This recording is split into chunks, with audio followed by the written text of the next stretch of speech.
All right, friends, it's time to make some hot sauce. Welcome to the Happy Homestead. I'm Amanda. I have a little gathering of hot peppers from the garden.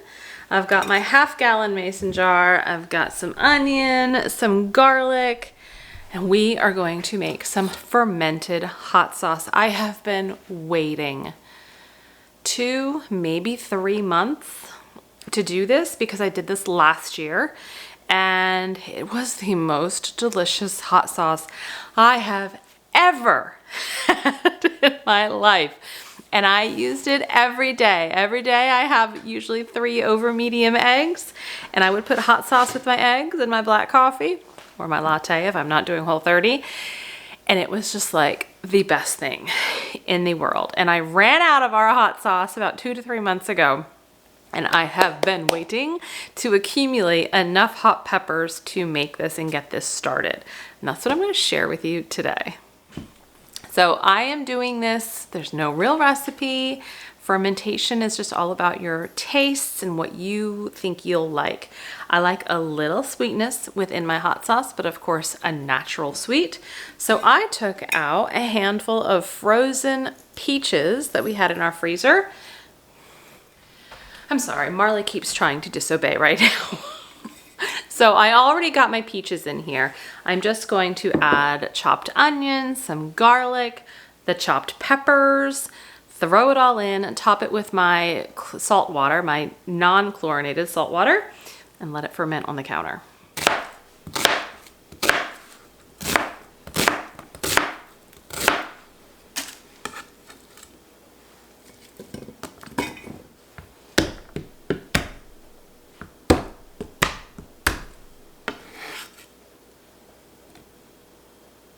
For this next part, my eyes are watering a little bit from the onions. You're gonna wanna probably put on some sort of food-safe glove when working with the hot peppers. I have a variety of peppers. Most of them are these kind of like Thai chili ones. And Marley is not allowed on the furniture. We just got new furniture. Our living room furniture was 19 years old. I had it even before I'd met my husband. And it lived a good life. It lived its life between the kids and the dog over the last few years. And so we just got our new furniture, and Marley is constantly trying to test the limits with seeing how close he can get onto it. So that's what I'm dealing with. I'm sure you wanted to know that. So we have a variety of different peppers, all kind of hot peppers. Some red, some green. I try to let them turn and get red as much as possible. So a lot of these have been sitting in the refrigerator in a Ziploc bag until I had amassed enough to really get this project going. Now, this 1/2 gallon, once it's done fermenting, I'm not gonna worry about seeds or anything, by the way. You're gonna see me just chop everything up and throw it in when it comes to the peppers. We're gonna let it ferment for anywhere from 5 to 7 days. And the fermenting process won't stop as you keep it in the refrigerator. It just slows down tremendously. But 5 to 7 days, then I'm going to blend everything up in the Vitamix. And then I will strain it to kind of get out any really harder or bigger bits and pieces and seeds, and then we bottle it up. It's very simple, so delicious. And if you're don't think you're a hot sauce person, just try it. You don't have to use as many hot peppers as I'm using. You can make it more on the sweet side. Play with the flavors, get some herbs. So good. You will not find anything in the store as good, I promise you. I like to just kind of roughly chop. They don't have to be perfect. They don't have to be minced, but the point is to expose as much of the hotness as possible. So yeah, I cut it into pieces so I can really get as much exposed as possible. Now, if I have any peppers that have, some questionable or soft bits, I will take those out. I'm actually not even worried about the stems going in. I'm okay with that too. Just as long as everything is not molding or getting soft or have any bruises.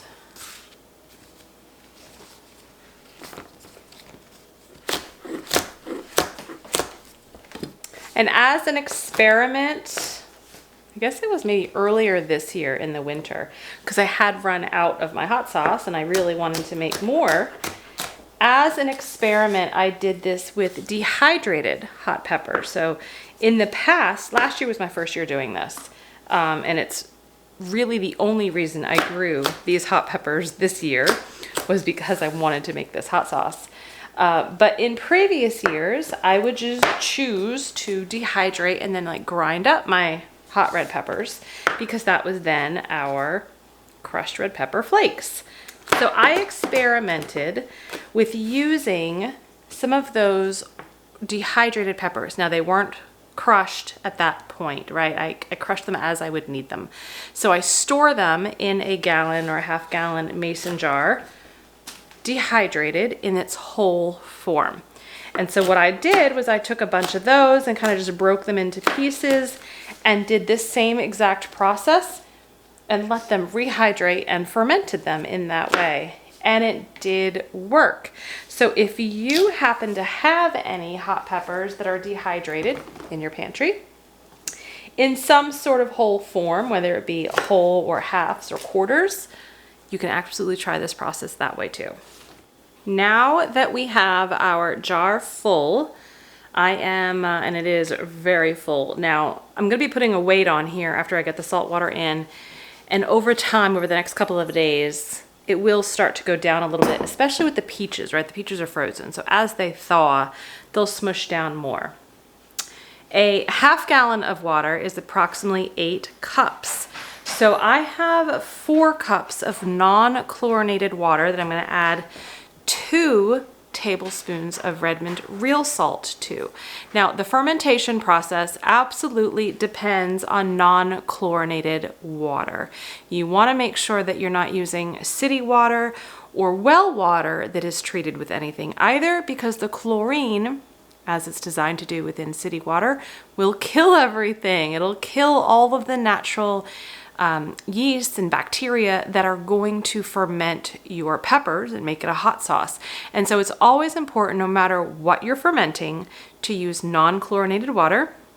Along with that, I'm constantly using and talking about Redmond real salt, because that is the only salt we use. It is a company that I fully trust.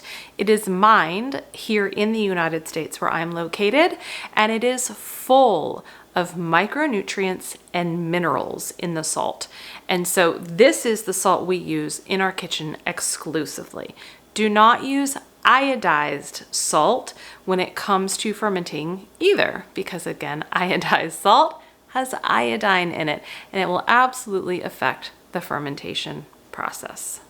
I do have a link down below where you can actually get 15% off of your own Redmond real salt order. The beauty of that is you can be a first-time customer, you can be a 100th time customer. The discount code applies no matter what. Okay, so I have 4 cups. I most likely will need to add a little bit more water, but I'm taking into account, displacement here with our solids. So I won't be adding 8 cups of water, right, because of the displacement with our peaches, garlic, onions, and peppers. So we're gonna start with 4 cups.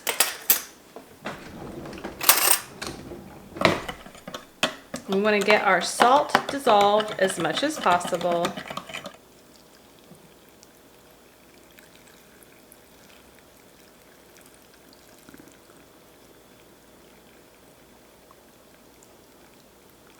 Looks like 4 cups may have been a tad too much. I still have 3/4 cup left. Now, just kind of like when you're doing canning, you can kind of stick a utensil down in there just to help make sure there's no major air pockets. And I'm going to put my fermentation weight in here. It's important that you keep all of the solids below the liquid, because the solids exposed to air is what would give you mold or other bacterial issues. Seeds will inevitably come to the top. It's okay. I'm going to put our airlock fermentation lid set on. So simple. I'm going to leave this on the counter, room temperature.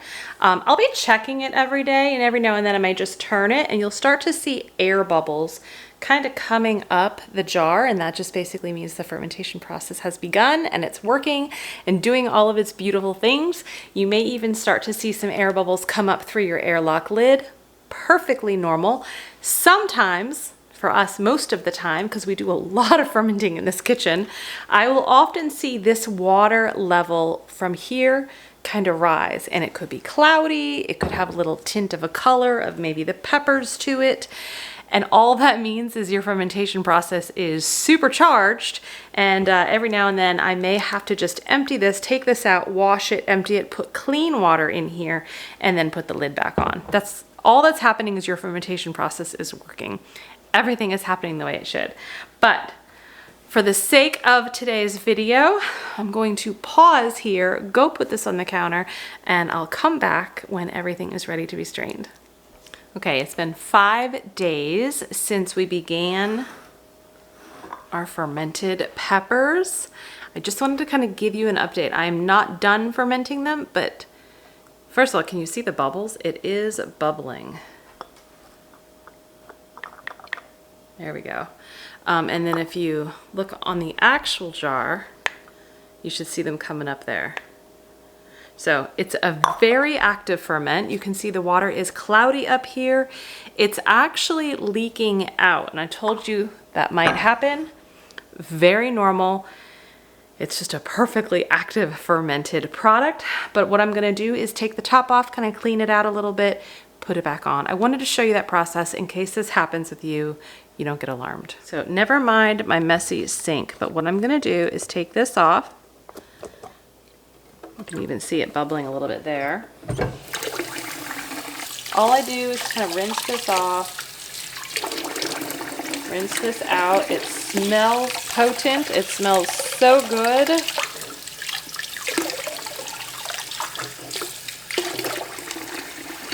Put a little bit more water in the airlock. And we're going to put it right back on. That's all you have to do. I don't do that every day. I just do it when I really start to see this is getting full and possibly bubbling over and creating a mess, which is why I also have it in a bowl, because if you've ever had an active ferment, you'll know that it can make a mess on your counter. So I'm just going to go put this back. We'll come back in just a couple of days and we'll strain it and bottle it up. It's been 8 days since we packed our half-gallon jar with our hot red peppers, onions, garlic, and frozen peaches from the freezer. It is time to blend this up and bottle up our fermented hot sauce. The first thing we are going to do is dump all of the contents of our jar into a high power blender. I want you to see though, it's been 8 days, but it is still fermenting. You see some of those bubbles coming up? The fermenting process is not gonna stop even though we're going through to blend and bottle. It will continue. So I'm just taking my weight out. It smells potent. It smells so good. All right, I'm just gonna dump all of this in and then we're gonna blend it up.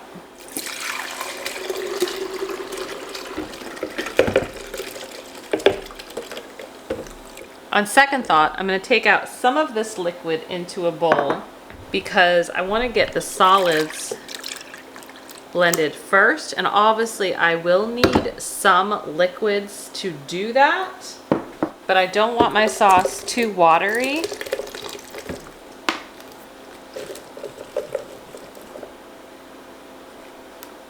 And this way I can control how much liquid I put in. I've got that other liquid set aside in a bowl. I can add that in as needed.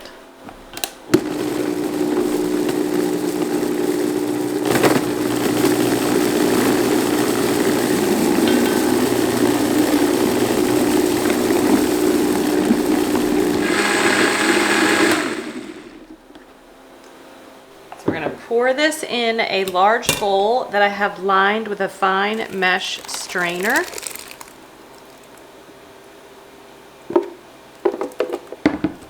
And so you can start to see it coming through. So all I use is just a rubber spatula and start working it around. The goal is to get as much of that delicious sauce and liquid out while leaving behind a lot of the seeds and any chunks that remain.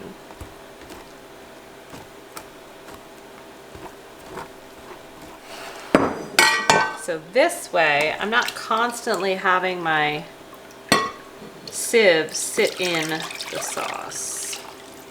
And then I can continue on pressing it out.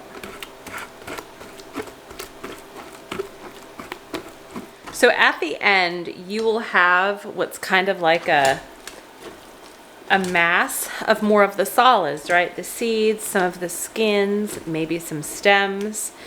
I actually don't throw that away. You can compost it, but just be careful. I would not make sure that you have it in a compost pile where chickens or animals could get to it, because it could make them very sick. But you could absolutely just toss it. I, however, am not a fan of wasting anything, and I have learned that the pulp that's left over, I actually save it, put it in a jar, and keep it in the refrigerator. It will last just as long as your sauce will, which is months, right? Fermented products, like I said, they don't stop fermenting. The fermenting process keeps going, which makes it just better and better, loaded with probiotics and gut healthy bacteria, but it will just continue to kind of change its flavor over time. But I actually use it as kind of a chili paste or chili sauce, I guess you could say. A more thicker sauce, but a chili paste is probably the best way I can describe it. But you can see how it just kind of stays together, and I'm really kind of trying to push as much through as possible, because the first time I poured what was in here back into this little bowl, you probably noticed it was very liquidy. But as you continue this process, it gets a lot thicker and you get some of that really goodness. So you don't want to start bottling anything right away, because you really want to mix everything together to get that good consistency that you're looking for with your hot sauce. So I'm just pushing as much as I can through. Okay, once you feel satisfied that you've got everything out, get yourself a glass jar if you're going to save the remains, the solids, the chili paste. You could be using a funnel and do this a lot cleaner than I am. But this is going to go to use. It's got such good flavor. I added peaches because I really wanted to have something to balance out the heat, kind of a little sweet heat. And I can smell the peaches too. They just smell amazing. So I'm just going to use my fingers to pack that in. Again, a decision I will surely regret later. Now the really fun part, we get to bottle up our sauce. You do not need any fancy hot sauce bottles. I bought these last year because when I made so much hot sauce, I actually gave these away as gifts to a lot of our family and friends. And let me tell you, after I developed such an infatuation for my hot sauce, I regretted giving every single bottle away because it was just so good. But I actually have 6 of these left.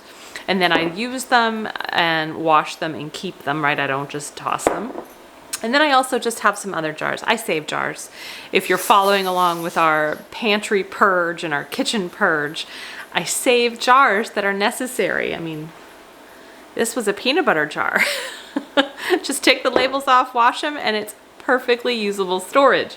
So find something that you want to store your hot sauce in. It does not have to be a bottle that pours. It can be a mason jar. That's okay. Before I start pouring, I'm just going to mix this up. Again, I don't want it to be all liquidy in the first bottle or the second bottle, and then the pulp to go in the rest. I want it all really mixed well.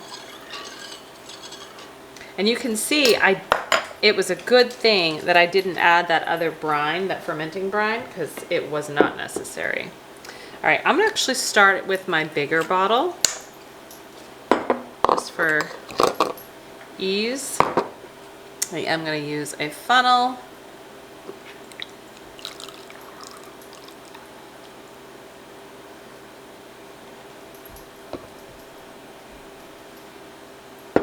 And then I will go to one of these smaller bottles.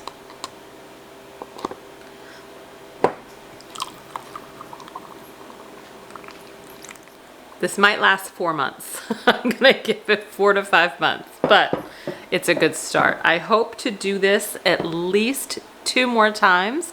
Our hot peppers are still in the garden, still going strong. I got a good 4 to 5 weeks before, well, maybe 4, a good 4 weeks before we have a really kind of first hard frost. And so I'm hoping to do this again. Go to the store, go to your farmer's market, get some hot peppers. You don't even have to get the hottest hot ones. Cut it in with some sweetness and make your own hot sauce. I haven't eaten breakfast yet, so I'm going to cook up some eggs and show you how I like to enjoy my hot sauce.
I have missed that flavor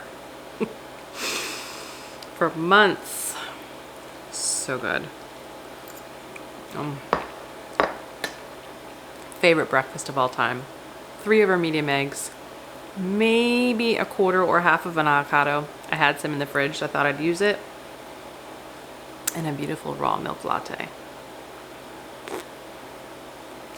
I'm ready to kick off the day. And you need to go make some hot sauce. See you next time. Stay healthy, stay well. Bye-bye.